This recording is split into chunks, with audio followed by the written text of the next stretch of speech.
ಅಯ್ಯೋ ದೇವ್ರೆ, ಈಗ ತಾನೇ ಅಣ್ಣ ಮದ್ವೆ ವಿಷಯ ಮಾತಾಡ್ತಿದ್ರು. ಅದನ್ನ ಕೇಳೋಕ್ಕಾಗ್ದೆ ಒಳಗಡೆ ಬಂದು ಕೂತ್ಕೊಂಡ್ರೆ ಈಗ ಮದ್ವೆ ಗಂಡೆ ಫೋನ್ ಮಾಡ್ತಿದ್ದಾನೆ. ಏನ್ ಮಾಡ್ಲಿ? ಫೋನ್ ರಿಸೀವ್ ಮಾಡಿಲ್ಲ ಅಂದ್ರೆ ಅಣ್ಣಂಗ್ ಫೋನ್ ಮಾಡ್ಬಿಡ್ತಾನೆ. ಹಾಯ್ ಅರ್ಚನಾ ಅವರೇ. ಅರ್ಚನಾ ಅವರೇ, ನಾನು ಸುಮಂತ್. ಸಾರಿ ಇಷ್ಟೊತ್ತಲ್ಲಿ ಫೋನ್ ಮಾಡಿದ್ದಕ್ಕೆ. ನಿಮ್ಮ ನಂಬರ್ನ ಸುಶಾಂತ್ ಸರ್ ಅವ್ರ ಹತ್ರ ತಗೊಂಡೆ.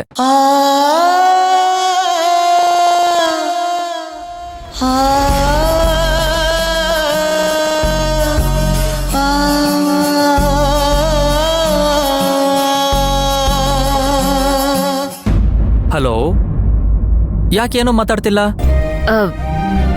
ಇಲ್ಲ, ನೀವೇ ಮಾತಾಡ್ತಿದ್ರಲ್ಲ, ಕೇಳಿಸ್ಕೊತಾ ಇದ್ದೆ ಅಷ್ಟೇ. ಹೇಳಿ. ತಪ್ಪು ತಿಳ್ಕೊಬೇಡಿ, ನಾನು ಹೀಗೆಲ್ಲ ಜಾಸ್ತಿ ಯಾರ ಹತ್ರನೂ ಮಾತಾಡಲ್ಲ.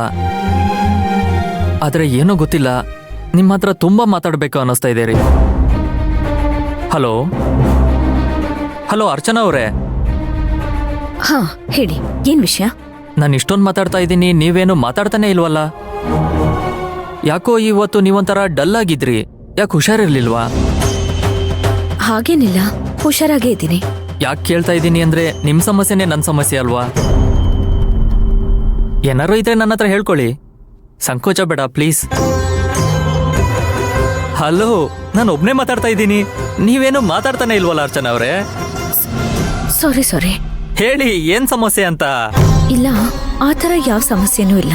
ಹಾಗಾದ್ರೆ ನಾಳೆ ನನ್ನ ಹೊಸ ಅಪಾರ್ಟ್ಮೆಂಟ್ ಹತ್ರ ಬರ್ತೀರಾ? ಅದೇ ನಿಮ್ಮ ಅಣ್ಣ ಅದಕ್ಕೆ ಜೊತೆ ಬಂದಿದ್ರಲ್ಲ, ಅಲ್ಲಿಗೆ. ಅಲ್ಲಿಗ?